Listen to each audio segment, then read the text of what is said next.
Hey guys, SK here, back with another Clash Royale video. Hope you guys are all doing well. Today, we have Betfas back on the channel, a man very beloved by all of you. I know how much you enjoy his top ladder 3.0 XBOW gameplay. I mean, the videos speak for themselves. They perform well every single time. So I want you to take a look at the screenshot that he sent me that you see on the screen right now. This man is #1 in the entire world with 3.0 with 1 day left in the season. There's no amount of fluff or explanation I can give to hype this up anymore.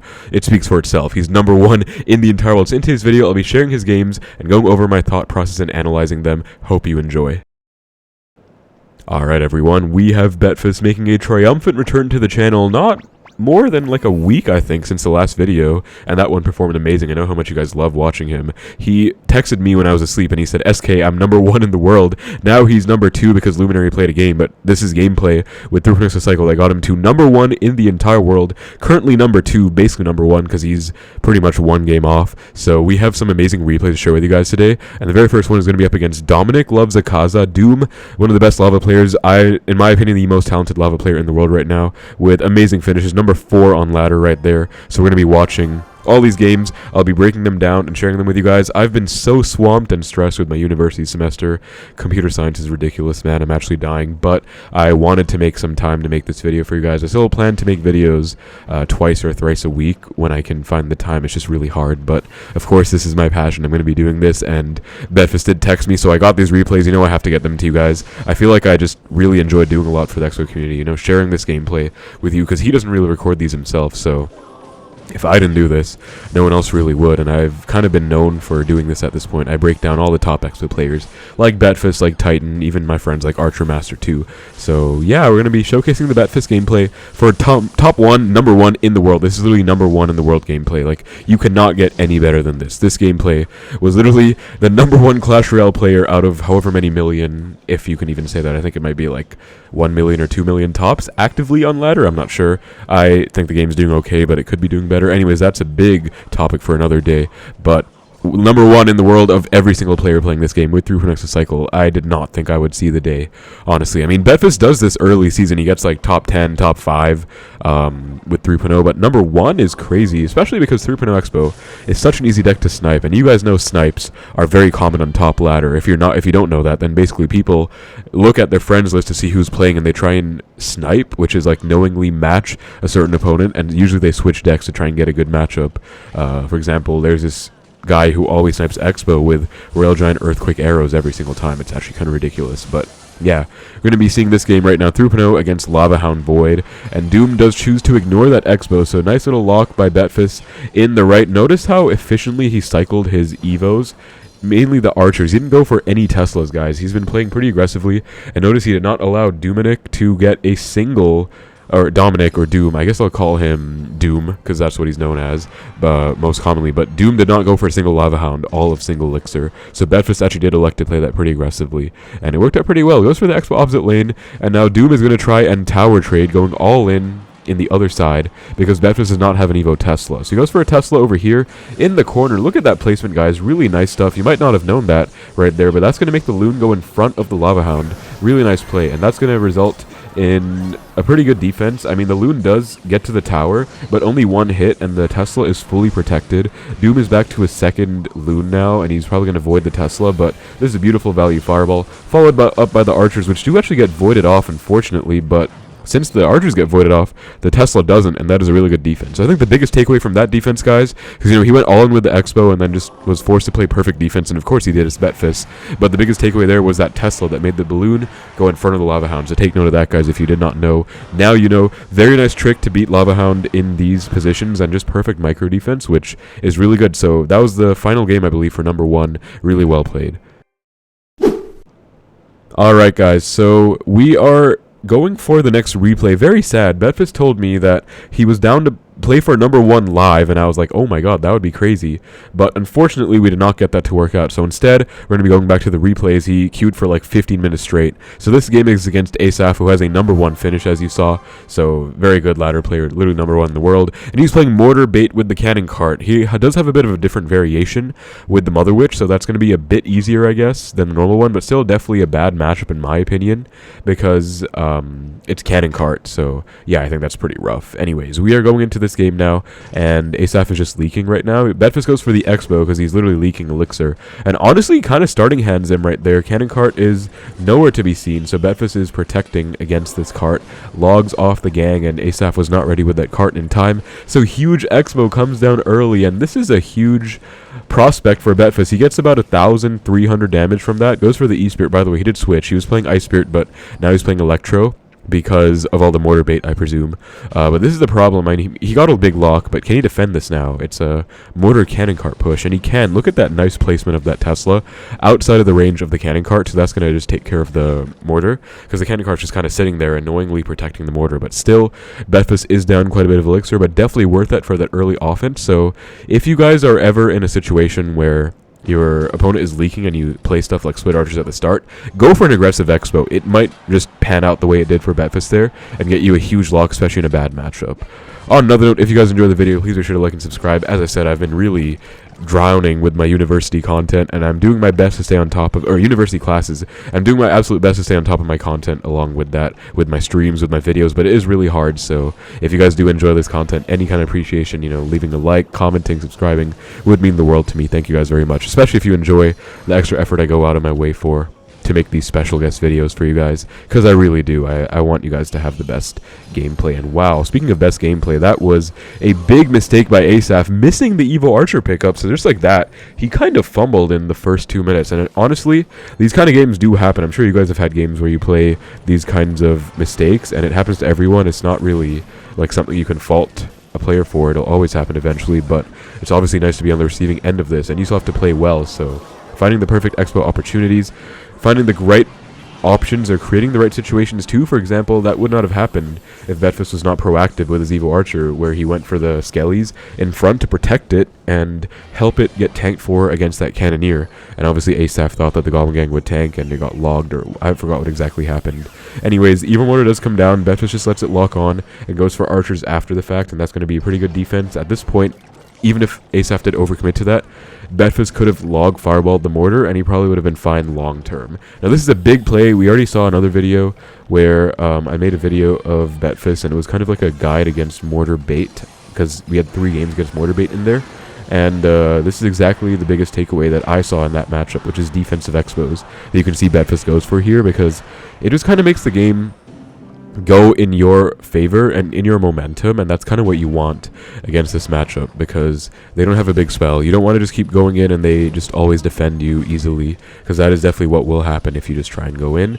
Really nice defense by Betfas on that mortar. Takes 1 shot, does not matter at all. Gets a fireball in the mortar plus tower, which if you ever are going stably against mortar guys, do note of that play. It's a very important one, or do take note of that play. I'm pretty tired. It's 12 when I'm recording this right now, but at midnight. But anyways, we're gonna log off the Skeleton ability, and Cannon Cart's gonna stay alive on 1 HP. That's so annoying, man. I swear the cart buff was one of the most undeserved buffs in CR history. I will stand by that forever. But really good Tesla placement, very similar to the Lava Hound one he used actually. That's gonna snipe the mortar before the cart can ever get on top. So take note of this, guys. Betfas does seem to utilize these corner Teslas quite a bit. And now really aggressive, wow, Cannon Cart, Skelly King, Bats push by Asaf. They're very aggro. Notice that micro, by the way. Archers in the corner with the expo in the middle, and then E-Spirit all the way to the side of the expo, so that even though arrows are broken and they have a massive radius, Asaf could not clip the E-Spirit with those arrows because Betfas spread it out very well, so that just took care of all the bats. Very simple. Nice Tesla Archers for the mortar. I don't know if that was a prediction or a reaction, but either way, somehow the Archers and or the Tesla was on the mortar I saw, so that was a nice defense. And now it's basically just a question of, can he keep defending in triple, because you notice there's really no big rush. You know, Betfas is literally defending everything well, because I mean, Expo is a deck where you play perfectly the whole game. You don't just get impatient and try and finish games quickly, unless you're like me and you play global tournaments with like 2 hours left, and I literally got to 29 wins and I could not finish because I ran out of time once. I was 29-2, very tragic. Anyways, another big digression, but my point is that sometimes the game will definitely go to tiebreaker, and that's totally okay. You can see Betfas got a huge lead and he was down to over 1,000, or Asaf was down to below 1,000 very early in the match. Betfas still took it to tiebreaker because he just played perfectly the whole game. So don't get ahead of yourselves, guys, even if you get a nice lock, a nice early lead. Play patient, play passive, play properly, exactly what Betfas did in this pretty rough matchup, in my opinion.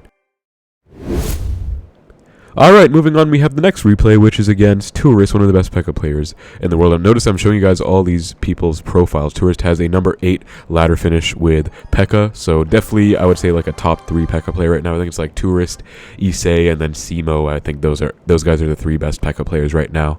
So very important to know how to play against this matchup. I know it's pretty good for XBOW. It will actually always be a good matchup in the current meta, if you play perfectly, that is, against P.E.K.K.A Void. They don't run Demolisher anymore, so that's not really a problem.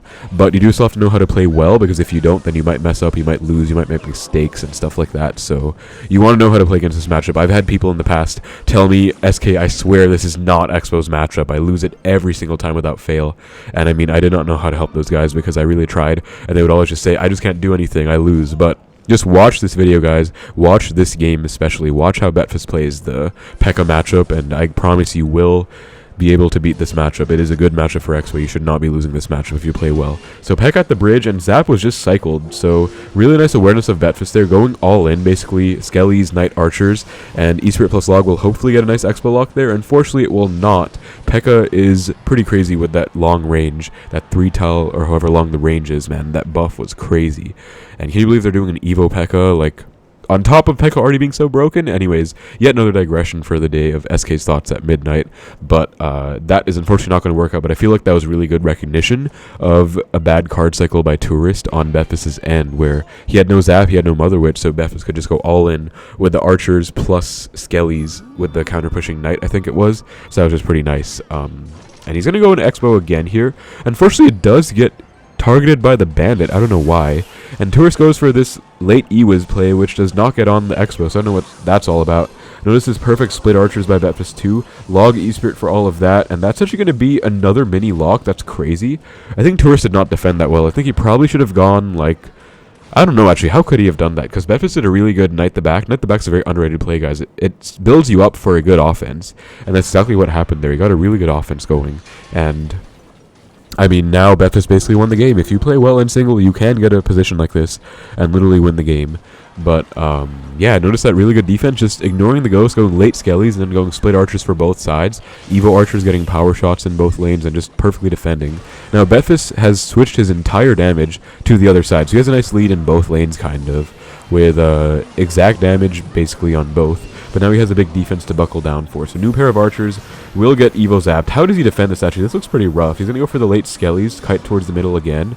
Evo Tesla, no, the P.E.K.K.A is going to get on the tower, forcing out a last-minute Evo Tesla. Definitely not what Betfas wanted to see. I had a feeling that was going to go south because, I mean, Tourist did ignore an entire XBOW, and Betfas kind of overcommitted to the XBOW. So a lot of damage comes down. But I still think Betfas would stand by that play. I mean, that was a rough defense. You know, these P.E.K.K.A matchups, I know they are a good matchup, and you should always win, like I said. But still, these massive P.E.K.K.A pushes, I completely understand. They're very overwhelming, and even I take a lot of damage from them sometimes because P.E.K.K.A is ridiculous. But you should ultimately come out on top if you defend perfectly, which is what Betfas did. Like, there were some mistakes, or he just didn't really have elixir to deal with it, but he did what he could. That was a massive, massive push again, and even though he took a P.E.K.K.A hit, he was still okay. And now the micro is continuing. Really nice defense with a Knight down low. And now he's further accentuated his damage lead with about an 801 in the other lane. And again, I think I do stand by Betfas' play. You know, they go P.E.K.K.A the back in the same lane as you. Don't let them get away with that. Go XBOW opposite. Even if you have a lot of damage, it's worth it to do that because I feel like you just kind of want to pressure.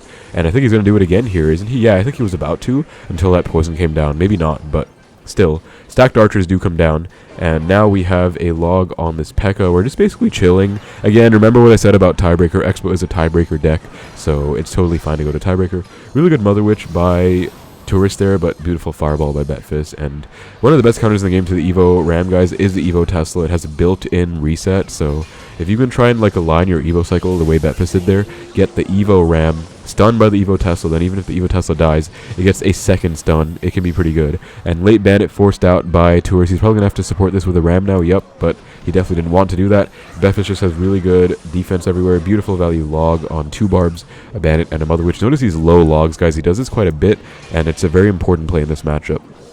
Another one of Betfas' favorite plays ever is stacked Archers. He loves it so much, and basically every matchup he finds a way to use it. As you can see right now, just pre-cycling stacked Archers in the left because Tourist would want to go poison on them or Evo Zap which means he can't really hit the right side tower, the weak tower of Betfas's. So really nice. Tesla does come down, not to step the Mother Witch, no real worries there, just kind of defending this. You know, Knight, E-Spirit, stunning everything, low evil archers. One less fireball in the tower for good measures if he even wants to, doesn't even need to. But yeah, beautiful win against P.E.K.K.A. That's basically how you control it. This is a very easy version, I'd say. No Void, so it was like Poison Zap. This one you guys should pretty much always beat.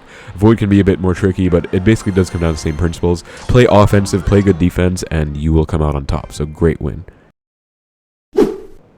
Alright everyone, we're moving into the final replay of the day. We have this one against Viper, who is literally the best Hog ExeNado player of all time, who has a #1 ladder finish. So if there was anyone to put up a fight against Betfas in this match, it would be Viper. I remember 7-4, one of my all-time favorite 3.0 cycle player actually. He would end up beating this deck more often than not against Viper, but Viper was the only one who actually made it kind of close every single time and even beat 7-4 quite a few times. So he's known this matchup for years. Like, Viper has been playing this deck as long as Betfas has been playing Expo. I almost said 7-4, but yeah, he knows how to play this matchup is my point. So notice he just leaked, went Rocekt plus Goblins to tank for that Expo, and now he's going to go for a Valk on top of the Knight plus Archer most likely, because that's the only, I mean, intuitive play. He could go like log Ice Grip, but then the Knight still has HP, right? So Viper is down damage right now. He did, or down elixir rather. He did leak a bit, but he basically wants to come out on top dead even. I think that would count as coming out on top for him, because Viper's goal in this matchup is to survive until triple with an even damage situation, and from that position he can actually out damage Expo with Rocket Sickle in the tower, and you can't really break through this deck if you're dead even on damage. So the whole point of this matchup from Expo side is to pressure a lot, try and get a lock early, but while you do that you want a Fireball Cycle on the tower as well, and I'm very certain we will see Betfas doing that in this game. Lots of Expo pressure, and then if you see like a low Valkyrie or low Executioner, they will always get fireballed off every single time. I can also pretty much guarantee you we will never see Viper go Executioner in the back ever in the weak side tower, and maybe even on the strong side tower, because he does save that as an Expo counter quite a lot, and that would just not be common sense to give fireball value. And Viper plays pretty methodically, pretty surgically. I would say one of the few players that plays with a playstyle that I would say is as close to perfect as possible. Kind of like chess if you think about it, where every move is literally calculated. It's actually kind of crazy, and I would say 7-4 had a playstyle like that too back in the day. So really nice to see this kind of matchup, and notice the perfect Ice Spirit there. As I said, every play is calculated. He takes one Expo Bolt, but it's not really a big deal. He actually is pretty close in this game. I mean, he's only down 1 log, and actually I think that's even less than a log's damage, and he'll actually get back in the lead if he does log cycle the left. Notice he had a NATO hovered, by the way. I think he was ready to NATO the archers in or something, but goes for the hog, and notice he's actually logging the same lane. He has the damage lead, Viper that is, in the left, but he's actually willing to log on the right because he's probably down to just log cycle, chip Expos while he's at it, and that works out very well for him. So he does get a pretty good defense again, you know, Rocekt, Evo Ice Spirit, and he's going to log this Evo Archer. Again, Viper is so methodical, he's going to defend very, very well every single time. Hog to defend that Archer, even more initiative than a log on it, because it actually does force out the Evo Tesla. Now Betfas is going to Expo again. Notice he's going opposite lane because Viper is cycling logs, and Betfas does not want those logs to hit the tower. Now he has nothing in cycle for the Executioner, but he does have this nice E-Spirit Knight to reset, and Viper was one step ahead with his own Ice Spirit to block that E-Spirit retarget. Very well played, and literally Betfas has not gotten any damage on Viper's tower. He even goes hog for that one Archer. Like, this is looking really bad right now, I'm going to be honest with you guys, because if it keeps up this way, I don't see how Betfas gets damaged. That's why, if it was me, when I'm in this matchup, I go Expo when they rocket the Expo, I go Fireball on the tower to get damage, and I suspect that we will see that very soon. We have split archers, Knight in front of one side, Expo in the other, getting some nice dual lane pressure here. Instant Rocekt comes down, and I do want to see some Fireballs by Betfas soon. I'm sure we will again, unless it's just Betfas. I mean, he would probably find a way to sneak a lock in somehow, some way, but this looks like a free Fireball right now, maybe, because that's a pretty good defense, but I think he's still just going for locks right now. Viper does make a rare mistake, so E-Spirit does chain, but I mean, he's barely even down. He was actually in the lead the whole time before, and now Sweetie for Archers get NATO logged, and that's a perfect counter to those, unfortunately for Betfas. So NATO log is one of the most annoying things against Evo Archers, honestly. Icewill players do it a lot as well. We do see the hog in the middle to get instantly on that Tesla. Archers will fully defend this hog rider, and now Betfas, see, like, he's going into triple, and he's actually down damage. I wonder how. He can only win with this with lock, so I guess Betfas' playstyle is different from mine, guys. He does not like Fireball cycle while going for Expos. As soon as I say that, he does go for that right now. Exactly what I was talking about. I would have done that from double elixir onwards, excuse me, but Betfas does it pretty late, but still, I think we will eventually see him get an Expo connection because, I mean, this kind of damage differential is just not really it. So Viper's going to try and defend without the rocket, as you can see, because he does not want to waste a rocket on the Expo. Betfas goes for really nice fireball. That's how he won the game. Oh my god, look at that fireball on the Valkyrie plus the Executioner last minute. That's going to get him like 600 damage. That's going to be game-winning damage right there, plus another Expo, unrelenting with the pressure. Oh my goodness, that is how he did. Of course he did. That's one of the biggest tricks you can play with this deck. You can go for a fireball to kill something before they expect it. And even Viper, a top 1 ladder finisher, was not ready for that. And that's just good game. He can rocket tower. Betfas is back to his second fireball on this tower with the Expo still going as well. That's going to be a last-minute lock. Another fireball, and that trick is what won in the game. Very impressive. Very well done. Beautiful win right there. I was not expecting that. Honestly, I was not ready for that myself, but I knew he was going to win with a lock somehow, and he did it just there. So very well played against the best Hog Exe player in the world. Alright everyone, I was going to end the video there. We only had 4 replays, but I was just blessed. Betfas has been playing live on my stream with 3.0 XBOW on his other account. He's currently top 50 in the entire world, and we just got a win, as you saw, against Giant Graveyard with the most impossible matchup, or one of them. My most hated matchup by far out of any matchup in the whole game. It's always going to be Giant Graveyard. People always ask me, SK, what's your least favorite deck? What's your least favorite matchup to go up against with 3.0 XBOW? It is Giant Graveyard every time, and this guy has Evo Bomber and Evo Knight, so it makes it even worse. You know, some versions don't have the Evo Knight at least. Some versions do have a bowler, which I think the worst one possible is Giant Bowler Evo Knight. That's literally 1 billion zero. You're never going to win that ever. But this one still has Evo Bomber, Evo Knight, so I want you guys to guess as well the biggest key to how Betfas won this match, by the way. Like, based on what I just said about the deck construction, try and take a guess. I'll explain it very soon. You'll see it in the game, actually. But, yeah, against this matchup, there are very few things you can do to succeed, and Betfas obviously plays it perfectly. Also, thank God he's playing the E-Spirit, by the way. He's up against Night Witch and Graveyard. Like, Giant Graveyard is the one matchup you always want E-Spirit for. Ice-Spirit's really nice, but it just does not do the same thing against Giant Graveyard, unfortunately. So, the rare chance that you have to win against this matchup, you do want to be playing with Electric Spirit if you can. I don't know if you can really like sequence it that way because it's just luck-based matchmaking, but if you can, if you're never going to face Giant Graveyard, at least throw in an Electric Spirit. So now we see a Knight the back, and then Bomber by Caceres here. I think this might be Jorge Luis, the best Giant Graveyard player in the entire world, bar none. I'm not going to say it is because I don't know if it is for a fact, but I'm just going to assume it is, but we'll just call him by his Caceres name right now because I don't know what else to call him. And we see a nice split Evo Archers by Betfas here. Gonna have to defend this though, cutting it into his other Evo Archer, very nice. And then the Expo does come down while cycling back to the Knight. So really good defense by Betfas there, like turning defense into offense. Unfortunately though, that is going to result in a really easy defense for Caceres. But look at this, guys. Look at the biggest trick about this. Evo Tesla does come down, and that's an activation right there, and that just might be good game already because, well, you would think it is because, I mean, King activation against Giant is crucial, but wow. Unfortunate Skeletons by Betfas there does take damage, but just flexing that even if he didn't get that activation, he would have gotten it again. Well, I guess he missed the second time, but if he played it right, he would have. But still, you know, Evo Knight comes down to block this, and Betfas does use his archers high. He actually can't afford to, I guess, because the king is helping out. So he took, like, no damage the whole graveyard, I think, because he just DPS down the Knight. You know, E-Spirit log to crowd control the graveyard, and then I guess you don't need to save archers for the graveyard every time if you have a king activation. So just like that, Betfas is going to have his defense all cut out for him. I mean, I think you can defend against Giant Graveyard pretty well. Generally, you can just go for, as I said, archers. They go arrows, you go for your E-Spirit, and then you go for your late log to clean everything up, or switch the order up. It doesn't really matter much. But it's still really tough because the other question is how you get damage. Again, speaking of defense, look at that, guys. E-Spirit late, Knight high, really perfect defense. He took literally 0 skeleton hits the entire graveyard. That's how you defend them. Even when tanked for by the Giant, you still have to have perfect defense with your E-Spirit, with your log, with everything. So really nice. But now you guys can see the other problem in this matchup. There are two problems. One, eventually you'll just be stuck in a loop of defending constantly and you will not ever actually like get ahead in damage, because the second problem is you can never activate, or why did I say that?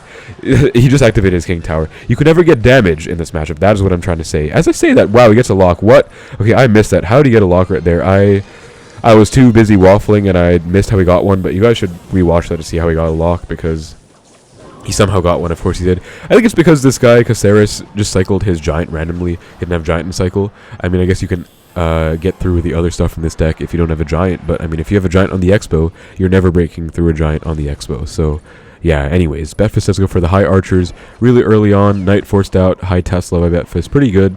And now he's going to go for the graveyard, which is pretty obvious. I mean, giant graveyard players have the same play every single time, man. Giant the back, graveyard, or giant bridge, then graveyard is kind of funny. But still, arrows come down, snowball, and the pre-arrows do actually hit the evil archers, unfortunately, so that's going to be a couple graveyard hits. And even though Betfas did get that beautiful lock, as you can see, eventually the giant graveyards will add up and you will get damage. Beautifully played by the opponent. They're predicting that X-Bow with the bomber. Going to be 3 bomber hits on the bow. Very unfortunate, but now Betfas does have a nice situation of an X-Bow coming through, and if the opponent does overcommit on this graveyard, which he does, the X-Bow will still force more responses out. Unfortunately, though, that is still not going to be enough. As you can see, you still just can't break through. That's my point. You can't break through. So right here, he's just struggling to get any damage, and I don't know what he's going to do. He's going to Fireball Cycle. That's what he's going to do. So Fireball Cycle, Fireball number 1 comes down. He's probably going to get 2 more Fireballs if I had to guess. Like perfect defense, and then Fireball Log Cycle. So he does go for the Log, goes for the E-Spirit, or no, goes for the Knight actually. Good offensive pressure in addition, plus a Fireball, so going to force out the Minions, and the Minions are actually going to die to the Archer plus E-Spirit, so Knight forced out 2. As you can see, that offense stalled out Caceres' offense long enough to the point where Betfas could get more Fireballs down and then avoid getting graveyards. And that's actually going to be a good game by about 200 HP. I have no idea how he won that. He would not have really won that even with that activation if he did not get that X-Bow lock. So that was super impressive, guys. That's like a picture-perfect game against Giant Graveyard. If you struggle against Giant Graveyard, I want you to study that and see how he did that, because that was just perfection. With the K activation, with the damage afterwards, and just generally that was awesome. But that is going to do it for the video, guys. That is number 1 in the entire world with 3.0 XBOW. Only someone like Betfas or Titan would do it in the current meta. Maybe even Archer Master, but so impressive, man. Against all these matchups, Mortar, against Giant Graveyard, I don't understand, but Betfas just does it, man. So I hope you guys enjoyed the video. I know how much you love the special guests, especially Betfas, so I hope you guys enjoy this one too. Again, hope you guys enjoyed the extra effort I go out of my way to put in for you guys to get this kind of content to you. But yeah, I hope you learned something from my commentary, even though I was a bit tired and kind of all over the place, and also from the gameplay, of course. Much love to Betfas. Shout out to him as well. He was in my stream earlier, and it was just really fun having him here. But yeah, amazing Expo player. You guys should show him some love. That's what it for the video. Thank you so much for watching. Hope you enjoyed. Take care, and I will see you in the next one.